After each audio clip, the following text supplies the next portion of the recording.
We begin with a breaking news update this afternoon. The arraignment hearing for the University of Virginia shooting suspect Christopher Darnell Jones Jr. is now postponed. Jones was scheduled to appear virtually before a judge in a general district court in Albemarle County this morning, but because the courts don't have the paperwork yet, the hearing couldn't move forward. The arraignment's now postponed until tomorrow at 9 in the morning. Jones faces several charges, including 3 counts of second-degree murder for that deadly shooting on UVA grounds late Sunday night that left 3 UVA football players dead.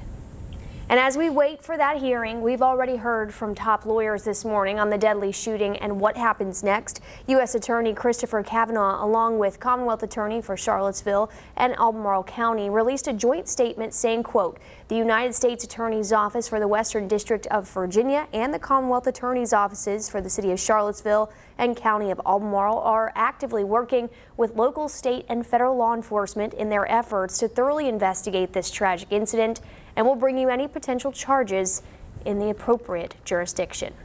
Meanwhile, a memorial for the 3 victims who lost their lives in Sunday's shooting continues to grow on UVA's grounds.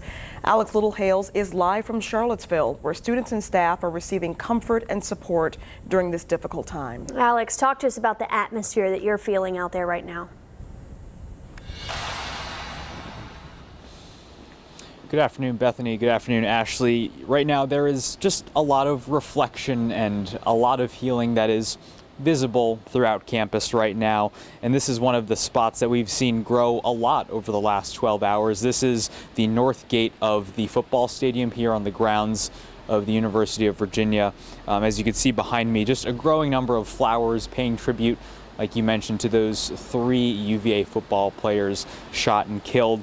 But I also want to show you another location that we just came from a little bit far away. It's the train overpass on Rugby Road. It's one of the more well-traveled roads here on the grounds of UVA. And you can see that the face of that train overpass is now painted orange. And you could see from that video students coming there, dropping off flowers, just being silent and taking in a moment of silence, paying respect again to those 3 UVA football players shot and killed. And with classes now canceled, the school has now really focused a lot of their attention on making sure that it gives the resources for the students here to heal and to try to find some sense of normalcy. There's grief counselors working today. There's therapy dogs as well. And we actually caught up with the handlers of those therapy animals today. And they talked a little bit about sort of their role today and how they're trying to bring that sense of normal back to students here. A lot of these students are away from home and away from their family pets that would give them comfort. Time and time again, we've worked at UVA and found students coming in, hugging Willow or any other dog and talking about how it makes them think of home. And for anyone who may have family or students here on the grounds of UVA, those grief counselors and therapy animals will be at the Family Advocate Center here on the grounds until 8 tonight. Live in Charlottesville, I'm Alex Littlehales for 13 News Now.